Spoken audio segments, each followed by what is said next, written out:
Welcome to CareTalk, America's home for incisive debate about healthcare, business, and politics. Today we have Dr. Sanjay Juneja, the OncDoc, to fill us in on where we are on this amazing journey we have to turning oncology from a devastating death sentence to a manageable disease. Welcome, Sanjay.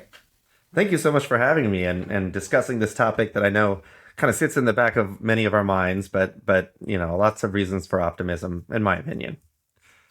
So, Sanjay, maybe talk a little bit about your journey to become a doctor, what drew you to oncology, and how you got to the position where you are really one of the most public authorities translating the impossible into something that's manageable.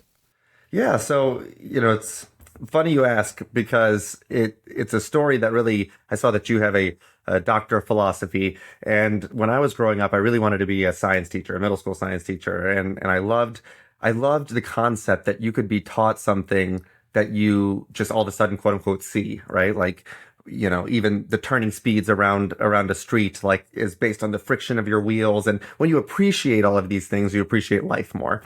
But I got into a car accident in high school and I lost my eyesight. I was legally blind for more than a couple of weeks. And after my eyesight had come back, many were like, well, weren't you just so scared you'd never get it back and worried? And I was like, I wasn't.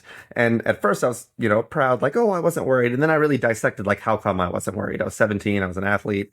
And it was because the way my doctor at the time, Dr. Grenier, my ophthalmologist, really broke down every step of the process. Like, this is what your trauma did. This is what it did. I had no medical background at this point. This is where the pressure that we're monitoring lies, and it's pushing on this blood vessel, and that's your nutrient supply to your eye, et cetera, et cetera. So we celebrated mini victories all the time. Like when my pressure was coming down from 38, in one eye to the teens, et cetera, I knew what that meant. And I realized it was this kind of serial breakdown of these different parts and processes that then gets you to the finish line. It's always more manageable to take a bite at a time, And so that kind of got me into this whole idea of, well, if education could be so powerful and placate a scary process, where else is that kind of potentially or arguably more necessary than something as terrifying as cancer and hard to understand as cancer? And so that's where that journey came, and the decision to go to medical school to be an oncologist. And why oncology? I mean, it's a very hard category of medicine. I mean, you could become a pediatrician, kids get better. You could be an orthopedic surgeon and you just fix things and move on. Like, what drew you to this hard and bedeviling mystery of cancer?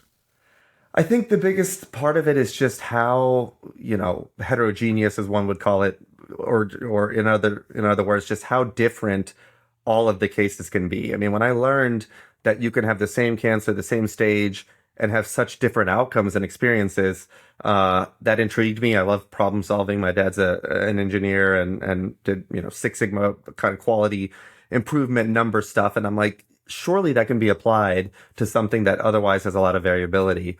So that was one. And two was just to bring what I experienced from as a patient, that the power that a physician can potentially have on dictating what kind of experience someone has with cancer. So, I went into it thinking I can't change the fact that a diagnosis comes, but I can certainly change or influence how that diagnosis is received and what that cancer journey looks like, both for the family member, or both for the patient and their family, right? So if you don't know something, it's very scary. It's very scary to navigate a room in the dark, and then you turn the lights on and nothing really changes and your fear goes away other than the fact that you know what's ahead. And so that same concept, I think, can be applied to, a cancer battle. It's like, is let's break down this stuff. And the more you know, I believe, the less intimidating something can be. And there's been data that shows, mentality and belief and hope and all of these things actually influence outcomes. So I think it's just imperative that we focus on the freebies, which are things like that, education and decreasing, the fear components of it. So cancer is going to affect, I think this current statistics are about 1 out of every 4 or 5 men, 1 out of every 2 or 3 women across a lifetime. And as our population ages and we extend life, as we've done in the last 50 years, cancer is going to emerge more and more frequently in our population. It's the second largest killer after cardiac in the United States. 50 years ago, a cancer diagnosis was considered a death sentence. People talk about it now as a manageable disease. Are we going to cure cancer in our lifetime? What's the prospect for us to turn this toxic diagnosis into a manageable condition? Yeah, it's a great question. And, the cure word is one that I guess, is a little bit of semantics, but I will tell you, certainly we don't feel shy about using that term. There are diseases or types of cancers that we, by all accounts, consider curable, even in a stage 4 setting. So, I fight a lot of misinformation on social media, and one of them is like, oh, stage 4 means it's absolutely not incurable. But that's not the case. And we have seen some just phenomenal responses and control and, technically cures when it comes to things like melanoma and even potentially renal cell. These two tumors are very the immune system works very well on them. So when immune therapy came out, you went from melanoma, which was devastating if it was stage 4 and scary, to people are 9, 10, 11 years out with the stage 4s in multiple organs, vital organs, and no disease. So, we're doing it in certain tumor types. Absolutely. I think blood cancers is a very exciting concept too, with something called CAR T therapy, where basically you just take the color shirt. I'm wearing a blue shirt that's ribbed, and take a marker or feature of the cancer, attach it to your immune cell, re-put it into your body, and then it knows exactly what it's looking for and can kill everything that's wearing that color or that flag. So these kind of concepts make us excited about certainly many cancers. And then also on the other side, in general, cancer is a population in your body of cells that just went rogue. So it starts in just one little village, right? And then over time, if given time, then it can grow and get new features and evolve to want to spread now and want to recruit blood vessels. So it gets fed the things that it needs, like creatine and protein, for a gym bro, so to speak. So it can do all of this. But if you can take that colony out the gates, now you've potentially cured it, right? And that's generally how we talk about staging. So where I get excited too is the imaging potential and the blood tests and everything that we're looking at. If we can find it in a stage 1 setting, now you don't have to do some billion-dollar drug to be able to cure a disease, but just finding it early enough can kind of spare you this evolution or challenge that otherwise will be throughout your body. So there's multiple angles where people are getting excited, both on the therapy side, the diagnostic side, and then of course, this whole AI and technology piece is going to really, I think, just catalyze how quickly we are controlling some of the more stubborn disease processes. There's a real debate around imaging right now where the folks who are pushing imaging and early stage tests and, extending beyond the typical panel of tests for folks, whether it's with a longevity lens or a preventive healthcare lens. What's your view on the explosion in the extension of testing beyond the typical panels that you'd get in your annual physical? Yeah, I think, when it comes to imaging and cancer screening, I think it's kind of a pendulum. Maybe it's swung quite a bit in the other direction as far as, full body MRIs at some certain sequence. I'm always a doctor at heart, so we need the medical evidence that at least if somebody is paying for it, say like tax dollars or something, you need medical statistical evidence that doing something at a certain frequency in a certain way will actually change the outcomes compared to how we're doing things currently. So there's no doubt about that. When it comes to lab testing and some of these more expanded panels, I am a little more in favor of those for and to develop our understanding. So the way that people are... Just to be specific, like Google came out with a Grail test that they then spun out, and it's very probabilistic about the possibility that you will develop certain cancers. And, it is both intriguing intellectually and sort of scary at a personal level.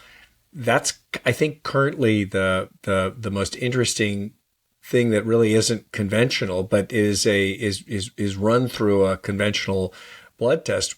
What do you think of that? Yeah, so I'll speak on MSAs in general, which is this whole concept exactly what you're saying. Can you take a blood test and get a multi-cancer detection panel? And I think the easiest way to understand it is if you've ever, if you have a parent or grandparent and you go to the doctor and they see a skin lesion and they say, this thing can turn into cancer, and therefore they burn it. That evolution, that kind of pre-cancer state, or with pap smears, women get pap smears to look at cells and see that they look quote unquote sketchy, for lack of a better term. That same concept is very much applicable to the other cells in your body, not surprisingly. So that's where I get excited because a lot of the times, other than a few cancers, you get a little bit of a lead time where something does look quote unquote sketchy. And that can clue you in to potentially know that there's something awry in a certain population or village, as I mentioned earlier, that could evolve into a cancer or potentially is an early cancer. So I think there's certainly hope surrounding that. I think it's going to take then what's called a multimodal approach. Like, okay, it's circulating in your blood, it's somewhere, but then what is the imaging going to look like to localize it or to find it? I think that is where the answer still needs to be had because, what they're basically testing for is the hair or dust. Dust in a house is about, a large percentage of your old skin cells and hair cells. So that somebody was there, right? That's exactly what these tests are doing. They're looking at properties that like, oh, this is, if hair and dust is human, then this is cancer-like, but then you still have to localize it. So I think we have a little way to go there.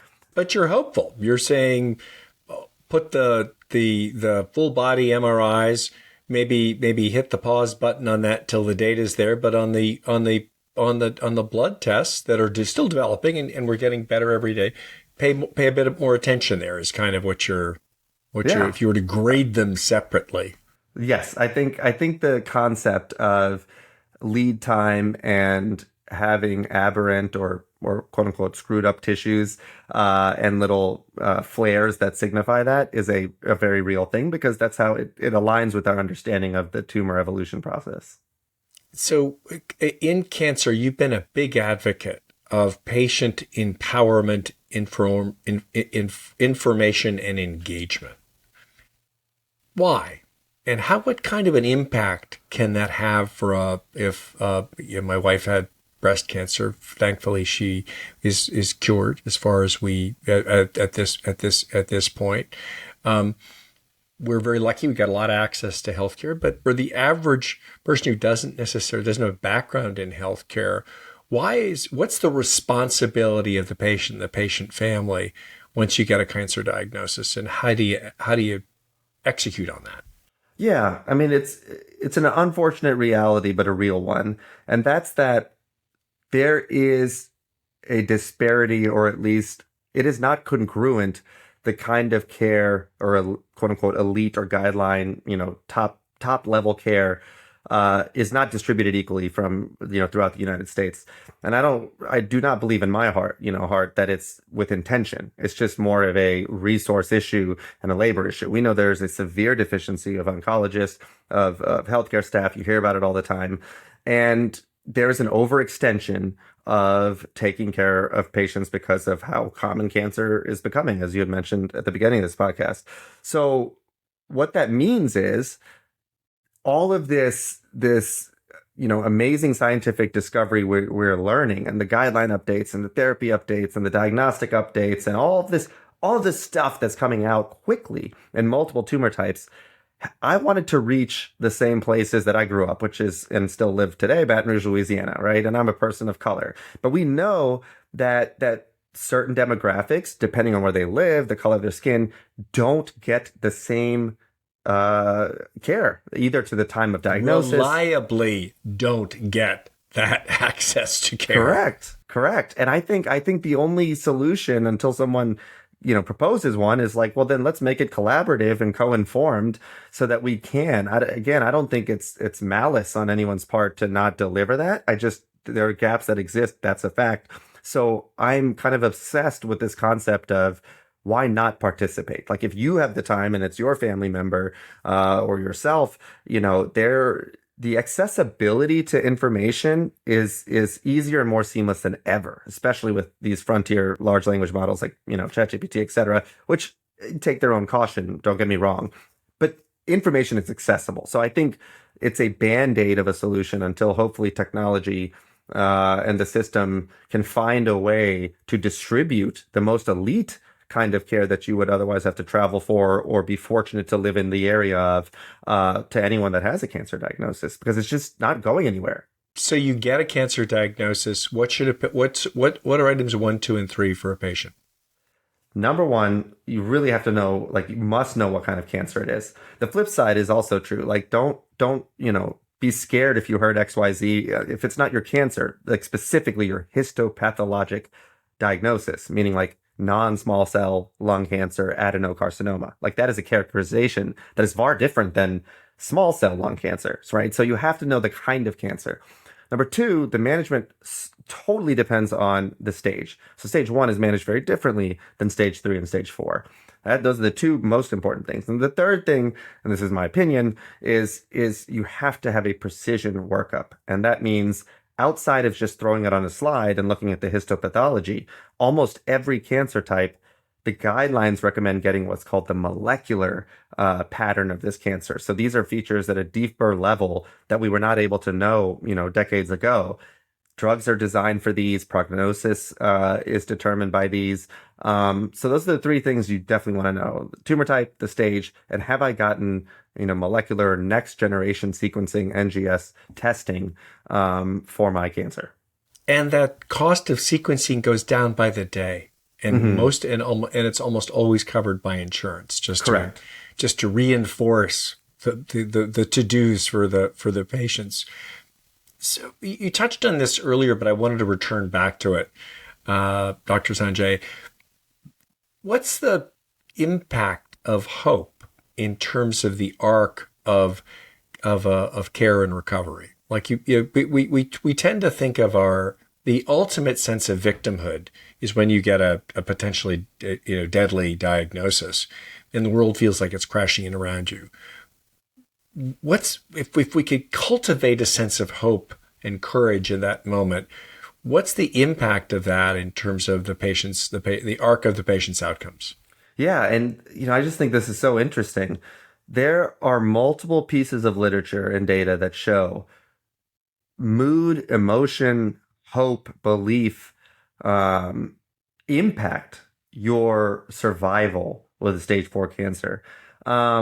And then you could break it down and get nerdy and talk about, what stress hormones do to the body and the immune system, et cetera. It makes sense. Stay on that one point. Yeah. We have that is a very empowering point. It's amazing. It's another freebie, as we talked about. It truly matters. It truly influences outcomes. And that's why, I wrote a book recently. It's called We Need to Talk About Cancer. It's like, I just think that understanding something, if you can have any degree of comfort or hope, and if you're listening to this, please understand, like, one, cancer is never somebody's fault. It just destroys my soul when I see that suggested on social media.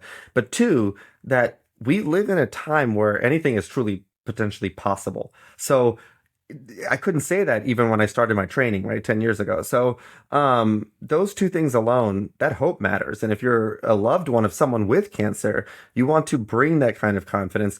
And I will tell you, if nothing else, at the end of the day, like, and this may be a secret, but we all have a finite time in this world. Like, we all have a unknown date. I even tell my young kids that. I'm like, it's kind of freaky, but there's a day that's not our birthday, but our death date. And I just want to remind them that everything is finite. And so I might want to work with you on motivating your children, but yeah, keep going.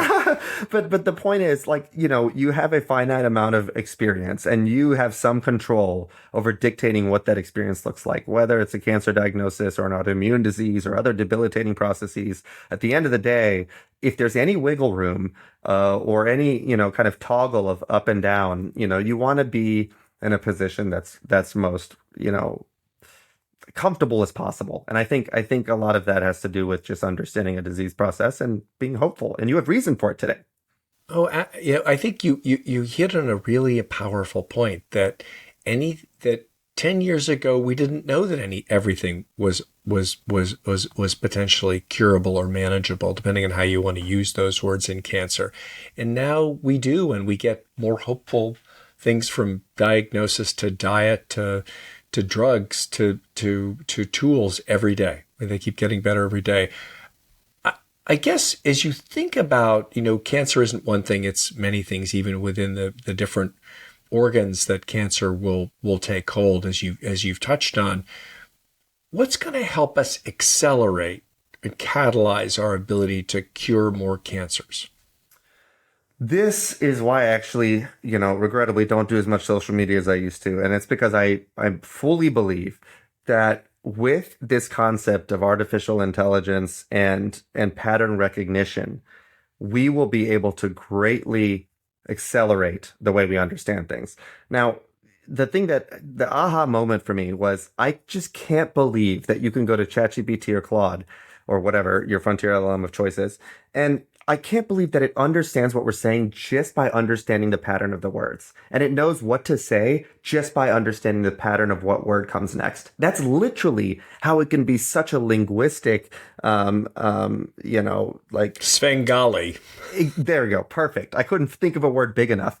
So when you think of something like that it could understand context and connotation and sentiment and all of these things that decorative speakers are able to do with language, it can do the same thing when it comes to understanding a disease process. So all of these variables, all the things that makes a cancer unique, that makes the individual unique, that makes the therapy toxic or not toxic or effective or not effective, you have to dump all of this stuff to get the juice from the squeeze. And that, is a very, for lack of a better term, unsexy word called data.